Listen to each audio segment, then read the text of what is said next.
Atitudes que fazem a diferença. Este será o título da nossa primeira lição do primeiro trimestre do ano de 2023 da classe Juvenis.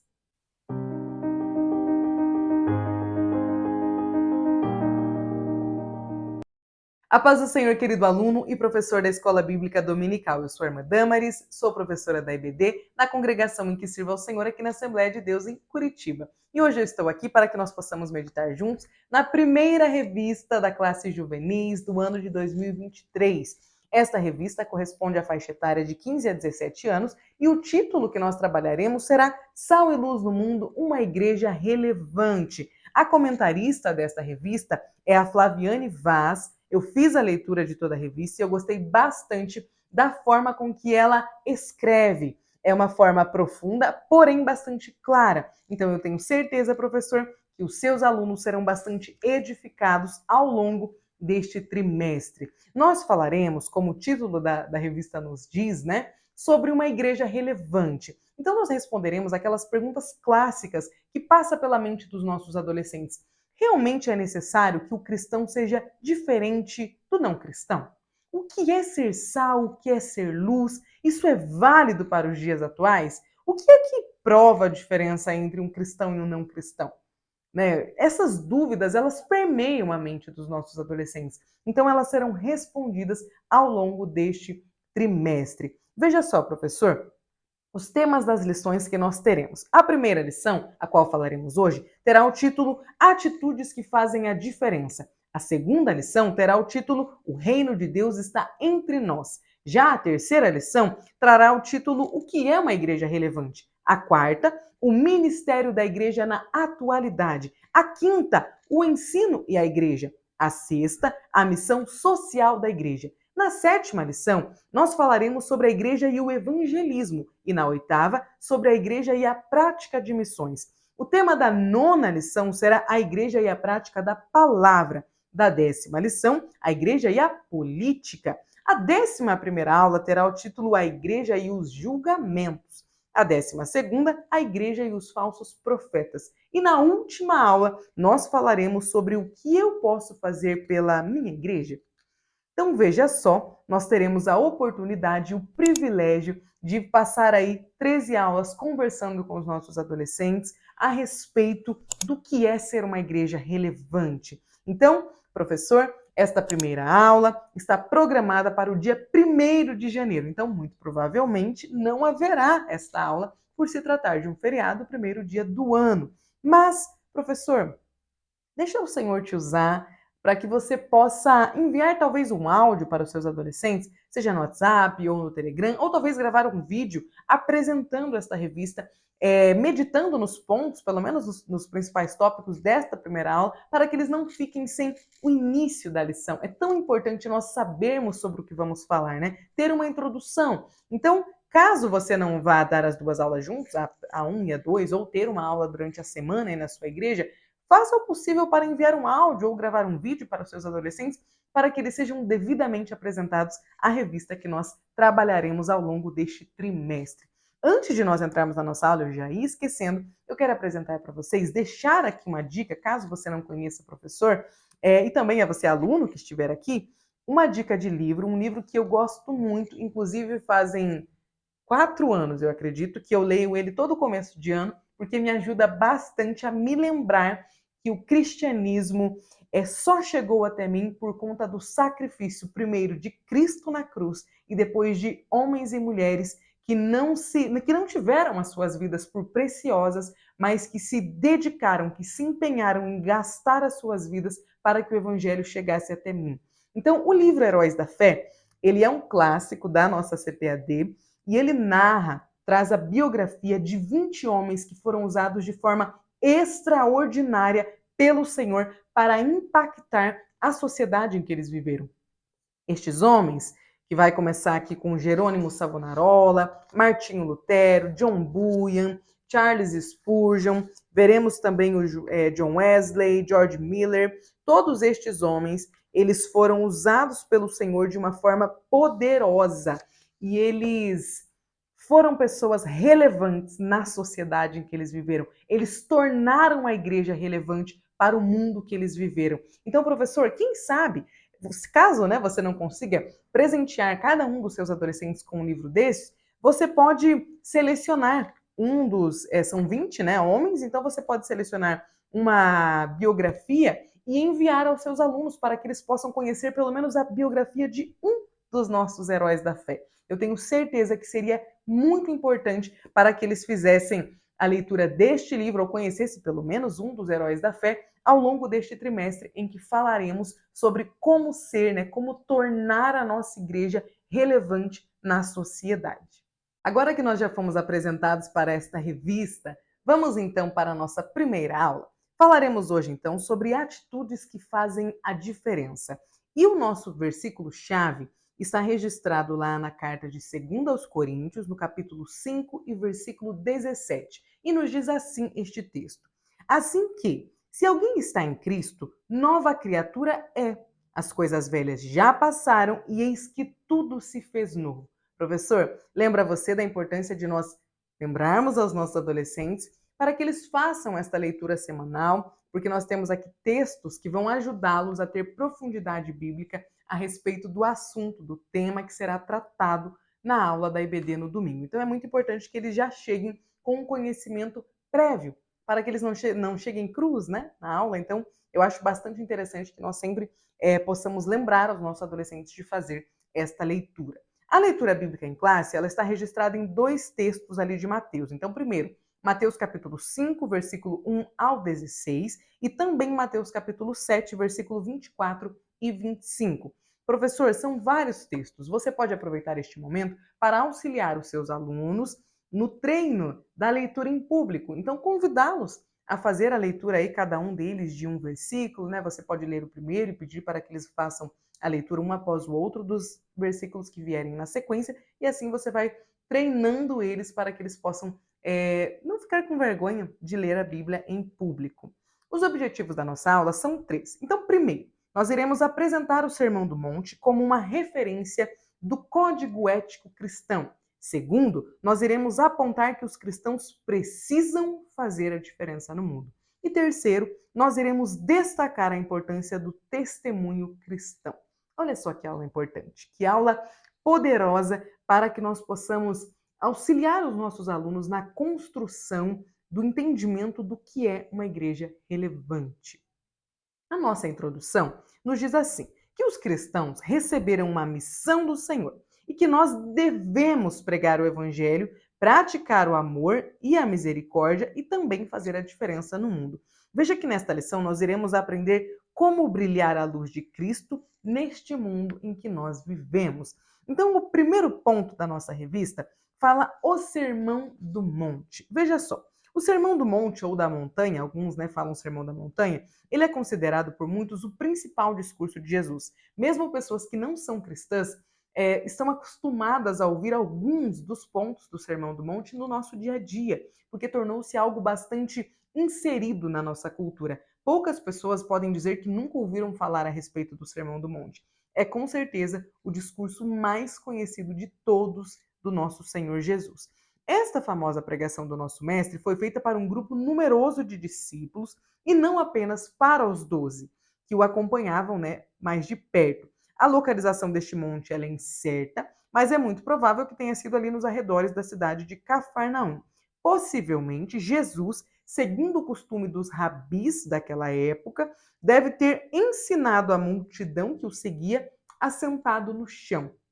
Veja que este sermão ele está ligado de forma teológica ao tema do reino de Deus. E ela é a primeira pregação de Jesus registrada no Evangelho de Mateus. E já começa nos dizendo assim: arrependei-vos porque é chegado o reino dos céus. Veja que neste evangelho os termos reino de Deus e reino dos céus são equivalentes. Assim, muitos estudiosos consideram que o Sermão da Montanha expressa princípios do reino de Deus para a vida prática do cristão.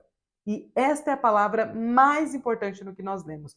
Traz para nós exemplos, sugestões para a nossa vida prática, para o nosso cotidiano. Não é apenas uma fala de Jesus para ficar ali, para ser decorada, para ficar no nosso imaginário ali, para que a gente fique pensando, olha que modelo bonito de vida. Não, não. o Senhor nos convida a exercitar o que ele nos sugeriu, o que ele nos convidou a fazer lá no Sermão do Monte. Nós vamos continuar aqui entendendo que a primeira parte do discurso são as bem-aventuranças. E aqui a interação, que provavelmente você que professor que tem a lição aí, né, de professor, você tem aí muito provavelmente, essa interação que está aqui, eu gostei bastante dela e acho que seria uma boa forma, caso você tenha uma aula presencial ou vá conseguir, né, professor, pelo menos dar uma pincelada na sua aula número 1, na lição número 2, eu gostei bastante. Por quê? Porque eu achei interativa e achei clara, didática, o que a interação nos sugere. Olha só, escreva em pequenos pedaços de papéis, cortados, né, individualmente, as bem-aventuranças citadas por Jesus em Mateus 5, 3 ao 11.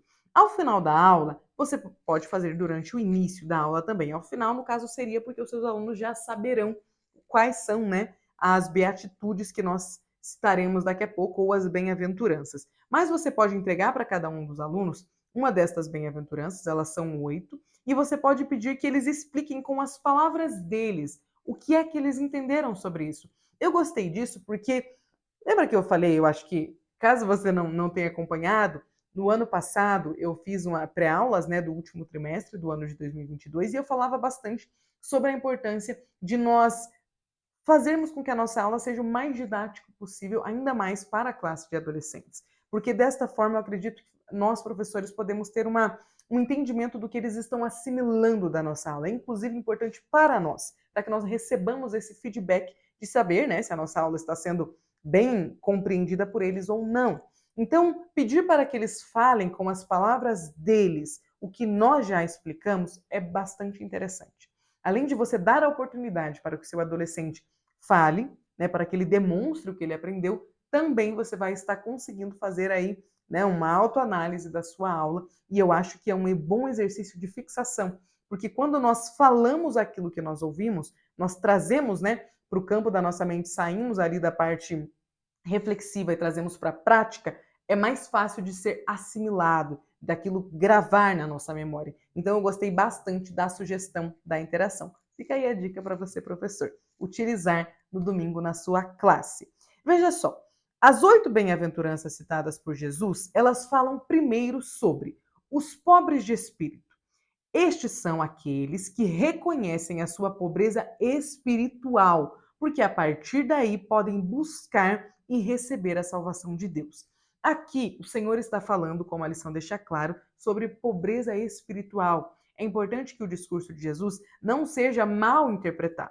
Então, aqui ele está falando sobre os pobres de espírito, sobre pessoas que têm a capacidade de dizer: eu preciso aprender mais. Eu preciso estar assentado aos pés de Cristo todos os dias da minha vida, para que Ele, que é a fonte de todo conhecimento, possa passar a mim. Sou um canal, né? Que preciso que a bênção, né, que vem sobre mim, o conhecimento que vem sobre mim, passe a outras pessoas. Desta forma, a igreja é relevante. Então, quando nós somos canais do conhecimento de Cristo, nós entendemos que todos os dias nós precisamos sim estar assentados aos pés de Cristo e nos alimentarmos da palavra dele. Portanto, bem-aventurados são aqueles que reconhecem a sua pobreza espiritual, a sua necessidade de aprendizado. A segunda bem-aventurança é: bem-aventurados são os que choram. Pessoas que sofrem ou que encontram arrependimento e que receberão, né, o consolo e conforto de Deus são bem-aventurados. É muito comum que se fale na nossa sociedade, por exemplo, que chorar é uma fraqueza, que homens não choram, mas nós podemos, nós professores da classe de adolescentes, desmistificar, né, esta ideia que vem passando na nossa sociedade, mostrando que, para Jesus, os que choram são bem-aventurados, porque eles serão consolados. Ou seja, em Cristo nós encontramos consolo, encontramos resposta para as nossas dúvidas. Chorar aos pés de Cristo significa que nós temos o Senhor como nosso Salvador, que nós o temos como alguém a quem procuramos. Por isso, são bem-aventurados aqueles que choram aos pés de Cristo. Terceiro, né? Os mansos. Os mansos são pessoas que possuem autocontrole, humildade e autodisciplina. Mansidão na Escritura aparece como uma característica do próprio Cristo. Portanto, agir de forma mansa significa que você está agindo como Cristo, como o Senhor. E tem algo melhor do que buscarmos a mansidão, buscarmos nos parecer com Cristo? É importante nós mostrarmos que ser manso não é ter sangue de barata. Ser manso não é ser o bobo da corte. Ser manso é diferente, porque ser manso significa que você tem autocontrole. Às vezes, as pessoas que falam, você tem sangue de barata, são aquelas pessoas mais impulsivas, que reagem imediatamente. Só que reagir de forma instantânea não é algo que a palavra nos estimula. A palavra de Deus, ela nos convida a ter domínio próprio. A palavra de Deus nos convida a frutificar o fruto do Espírito em nós e permitir que as evidências, né? Que o fruto ali que eu expliquei na lição passada, eu vou deixar por aqui no card a lição em que eu falo sobre o fruto do Espírito, que ele é um gomo, que é como se fosse um gomo que tem 9 partes, né? Que tem ali 9 gomas. E dentro dele, gomos, na verdade, né? E dentro dele, então, nós temos ali 9 formas de frutificar o fruto do Espírito. Veja que uma delas é a mansidão. Portanto, bem-aventurado é o manso, aquele que tem humildade para segurar a língua, para se controlar, para não reagir de forma instantânea. Sabe aquela frase bateu, levou? Ela não é bíblica. O cristianismo não é sobre bateu, levou. O cristianismo é sobre dar a outra face. Então, para Jesus, bem-aventurados são os mansos. Quarta bem-aventurança é os que têm fome e sede de justiça. Veja que estas pessoas são aquelas que buscam primeiramente o reino de Deus e a sua justiça, então, serão recompensados.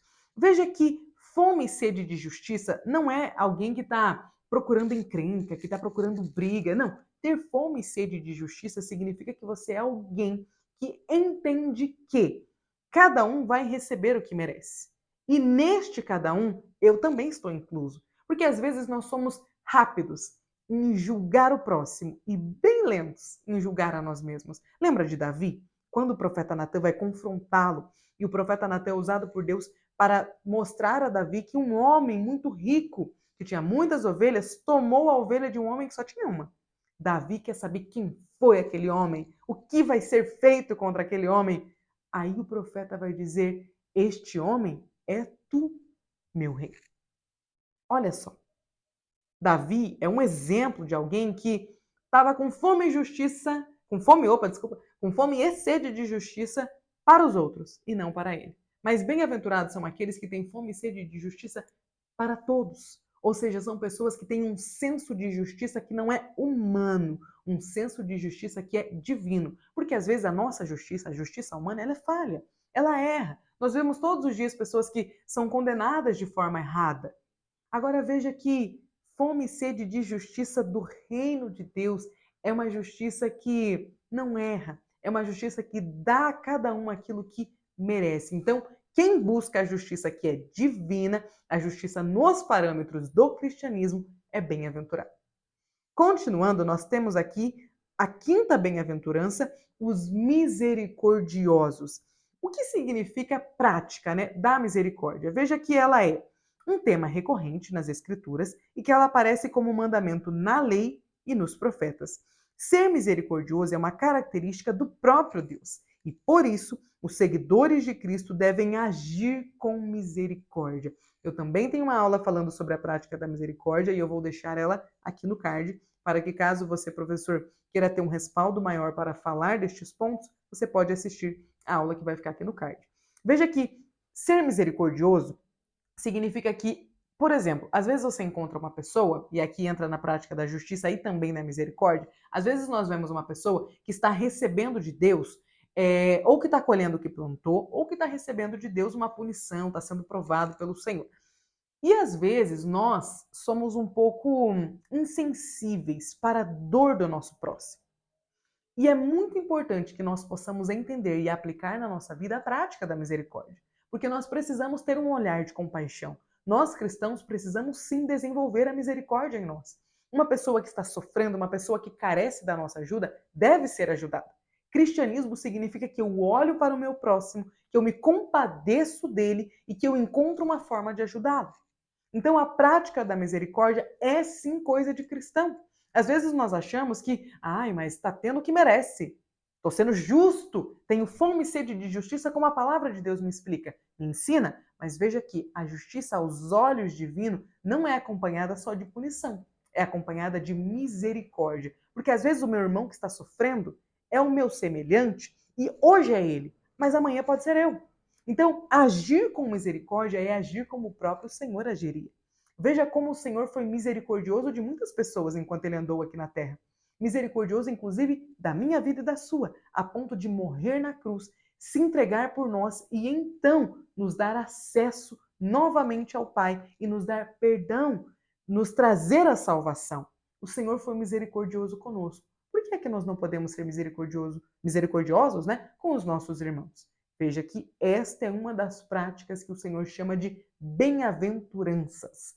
Ser misericordioso.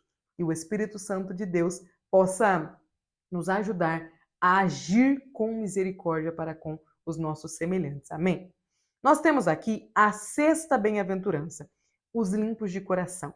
Veja que estes limpos de coração foram pessoas que foram libertas do pecado e purificadas. E este coração aqui compreende a mente, a vontade e as emoções. É importante entender que nas escrituras, coração não é o órgão.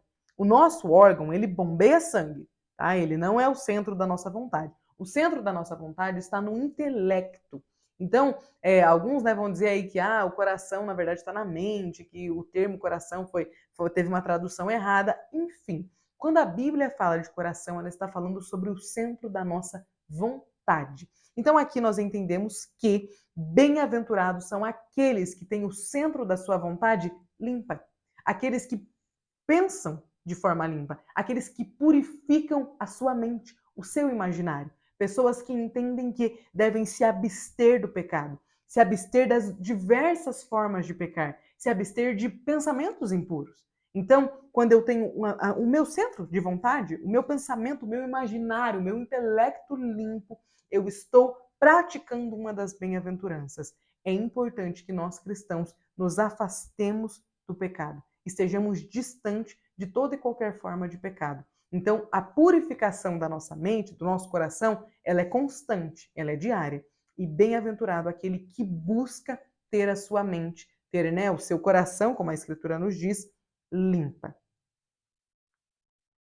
Continuando, nós temos aqui a sétima bem-aventurança, os pacificadores. Deus é o grande pacificador, ou seja, reconciliador, e os seus servos devem seguir o seu exemplo. Sabe aquelas pessoas que quando vem uma briga vão lá e colocam mais gasolina na briga? O Senhor não chama de bem-aventurado. Bem-aventurados são aqueles que pacificam, que reconciliam, que buscam um momento, né, que tem ali os seus amigos num momento de inimizade, que estão vendo como os adolescentes chamam hoje, uma treta, e eles agem de forma pacificadora, de forma reconciliadora, e não como leve trás, não incendiando ainda mais um coração que já está triste, amargurado, bravo, revoltado. Bom, bem-aventurados são aqueles que agem de forma pacificadora. E a última bem-aventurança é: bem-aventurados são os perseguidos por causa da justiça. Todos os que são perseguidos devido à sua obediência e fidelidade a Deus terão a sua parte no reino dos céus. Aqui vale a leitura, vale lembrar, professor, da galeria dos heróis da fé na nossa Bíblia, lá em Hebreus 11, que vai nos falar sobre homens e mulheres dos quais o mundo não era digno.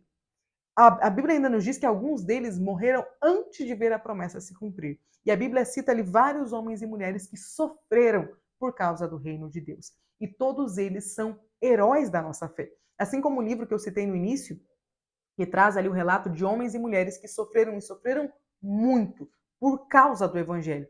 Estes homens, estas mulheres são bem-aventurados nas palavras de Jesus, porque sofrer pelo reino é uma bem-aventurança. Vamos então para o tópico 2 da nossa lição? Nós falaremos agora sobre o sal da terra.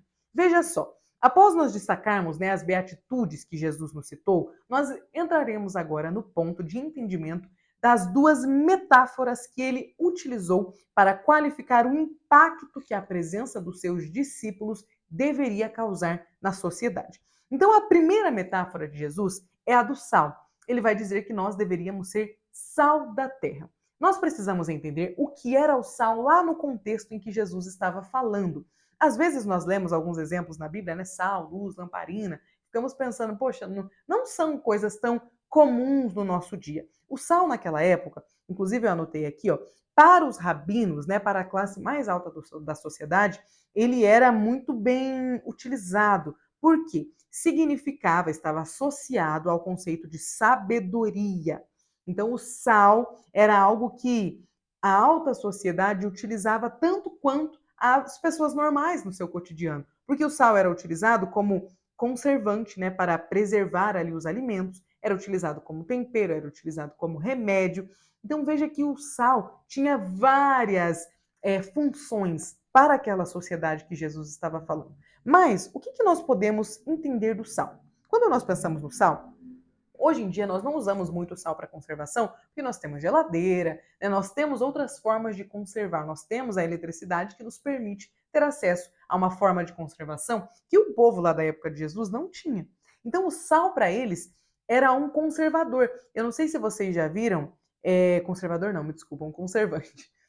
Não sei se vocês já viram, recentemente eu vi um dorama, essas séries que tem na Netflix, na Amazon, dos doramas que. Ai, meu Deus, esqueci agora. Que passam na Coreia do Sul. E eu vi um que menciona uma menina que ela acaba indo parar na Coreia do Norte e ela vai ver que eles estão guardando os alimentos embaixo da terra, envolto de muito sal. Porque lá não tem geladeira, não tem uma forma de conservar o alimento através da eletricidade. Então eles voltaram para aquela prática de antigamente de conservar o alimento com sal. Então veja que para aquela cultura, assim como para algumas culturas que não têm acesso a uma forma de conservar com eletricidade, o sal era muito importante, porque eles colocavam os alimentos dele em volta do sal, né, os alimentos deles em volta do sal, e o alimento ficava preservado. Eles também utilizavam o sal para limpeza, como remédio. Então, o sal tinha várias funções. Para nós, hoje, o sal tem uma mesma função que tinha antigamente, que é a função de temperar. Pensa comigo no sal no tempero. Você vê a comida, você vê o sal na comida? Não vê, né? Mas nós sentimos falta do sal quando ele não está. Não sentimos? Uma comida sem sal é praticamente impossível de comer. Assim como, mesmo que nós não vimos, né, o sal ali na nossa comida e sentimos a presença dele em excesso, nós também não conseguimos comer. Porque uma comida excessivamente, né, temperada com sal também não pode ser comida porque você não consegue. Uma comida muito salgada ou uma comida sem nenhum tipo de sal é uma comida difícil de engolir. O que nós consideramos como um bom alimento, como um bom preparo, um bom prato, uma boa comida? Aquela comida bem temperada. O que é bem temperado? É dosado. Tem sal na medida certa. Não tem de menos e não tem de mais. Tem sal no ponto correto. É isto que Jesus estava falando. Os discípulos dele deveriam salgar na medida. Nós não devemos ser cristãos, assim como os discípulos não deveriam, ser aqueles cristãos irritantes, a ponto da sociedade falar, sai daqui. E também não devemos ser cristãos passivos, irrelevantes, cristãos que a sociedade não vê, não enxerga. O que Jesus estava querendo nos ensinar com esta metáfora? Que a nossa presença na sociedade deveria acontecer de forma dosada. Nós deveríamos também ser fundamentais para a sociedade. Assim como o sal era fundamental para a sociedade de antigamente e continua sendo hoje para a nossa alimentação, os cristãos também deveriam ser fundamentais. O mundo deveria sentir falta dos cristãos quando eles não estivessem lá. Mas eles também não deveriam ter excesso, sabe, do cristão, aquele cristão chato, sabe aquele vizinho que é crente e que ninguém suporta ele? Esse não está sendo um bom cristão. Um bom cristão é aquele que as pessoas chegam perto dele e fica com aquele gostinho de quero mais. Então olha só como a lição nos diz. A metáfora de Jesus nos ensina que os cristãos não podem perder a sua identidade, deixando-se contaminar com os valores e práticas mundanas. Assim como o sal, o cristão deve manter-se puro e íntegro diante de Deus, pois só assim fará a diferença no mundo. Então nós temos aqui alguns pontos de entendimento do que a metáfora do sal pode significar na nossa vida. O sal, ele é constante, ele precisa se manter puro para que ele seja sal.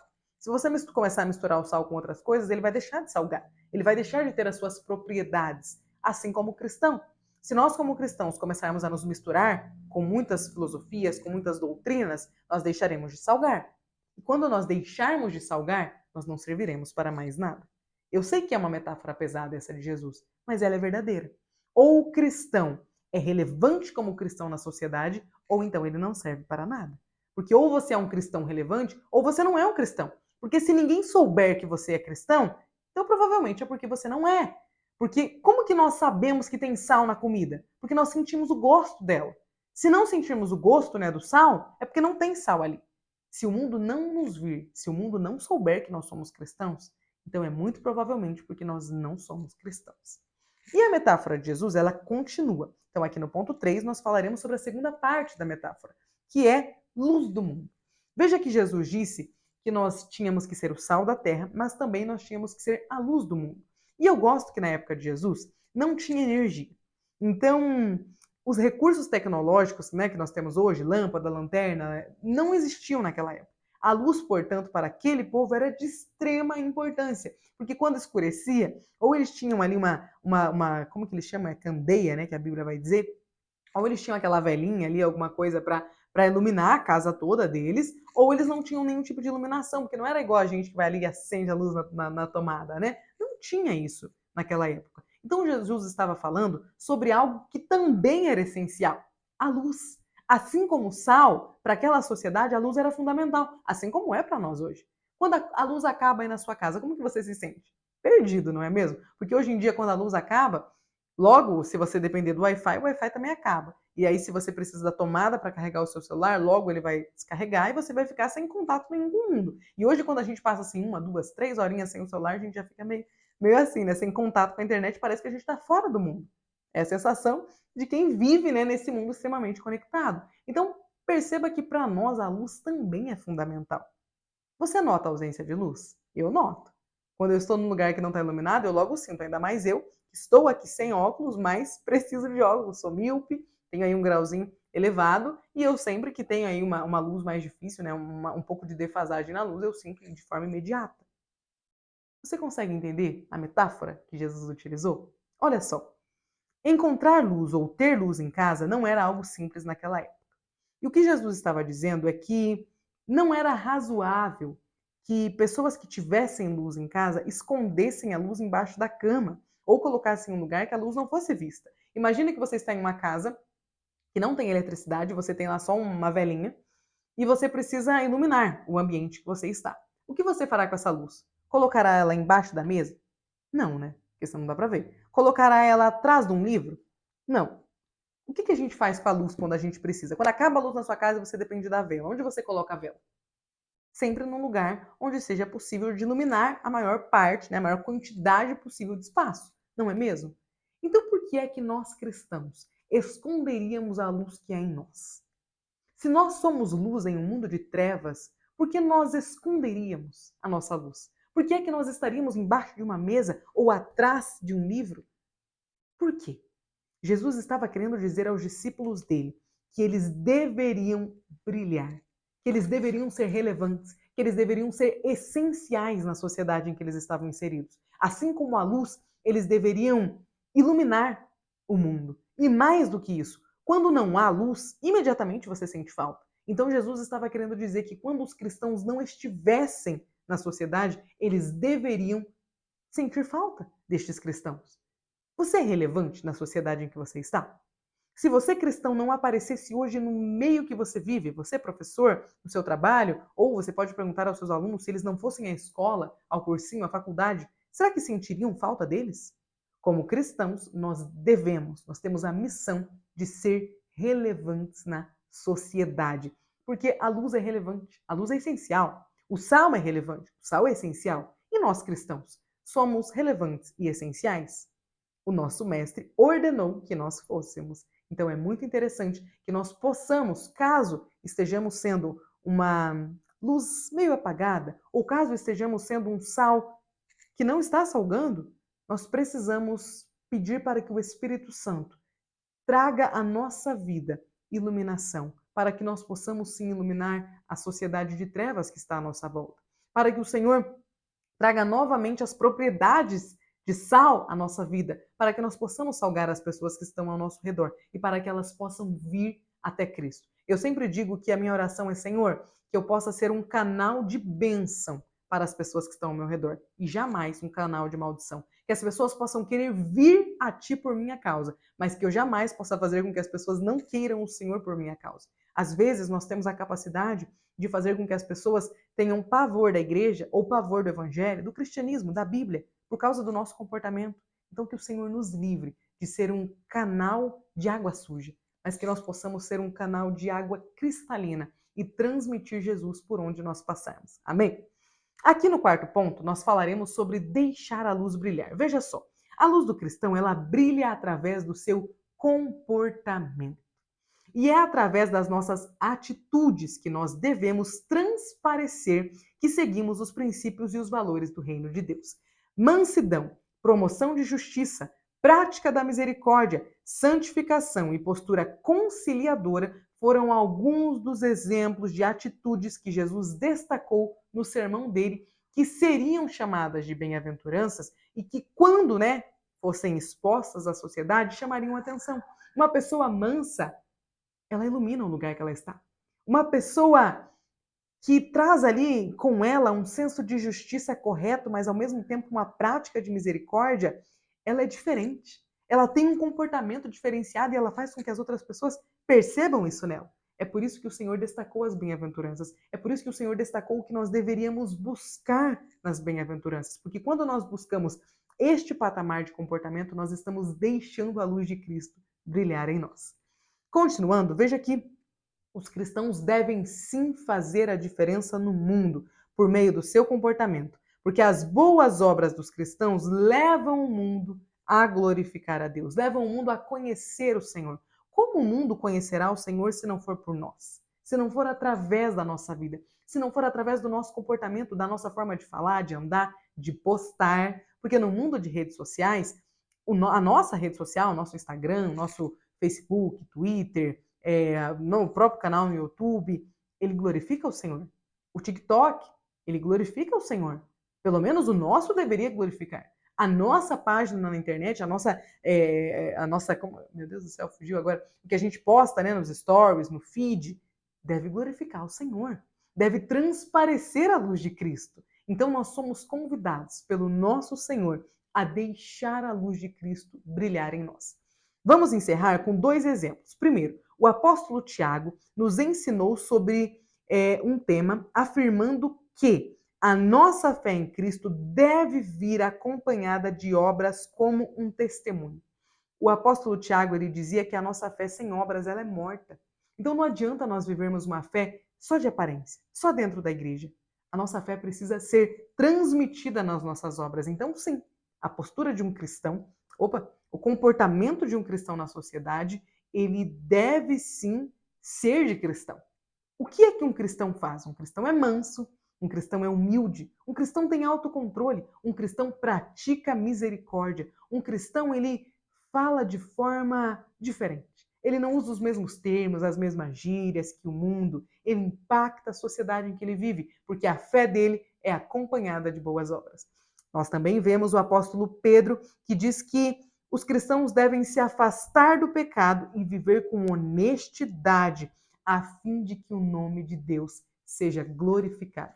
Professor, eu quero encerrar essa aula fazendo uma pergunta para você.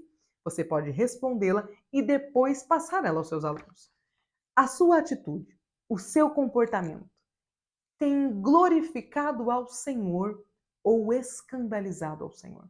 É uma pergunta que eu também fiz para mim, assim que eu meditei nesta revista e nesta primeira aula e preparei ela para os irmãos. O nosso comportamento, ele pode glorificar ao Senhor ou escandalizar ao Senhor.